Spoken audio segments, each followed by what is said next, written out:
বন্ধুরা, আজ সকাল থেকে উঠেই দেখি বৃষ্টি শুরু হয়ে গেছে। আর বৃষ্টির দিনে খিচুড়ি খেতে কার না ভালো লাগে বলুন।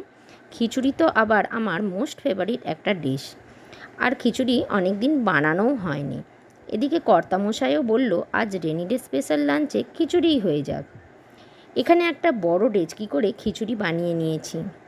এবার লাঞ্চ থালিটা সাজিয়ে নেব। প্রথমে 1 গ্লাস জল আর একটা প্লেট নিয়ে নিয়েছি। এবার এতে খিচুড়িটা নিয়ে ওপর থেকে ঘি ছড়িয়ে দিলাম।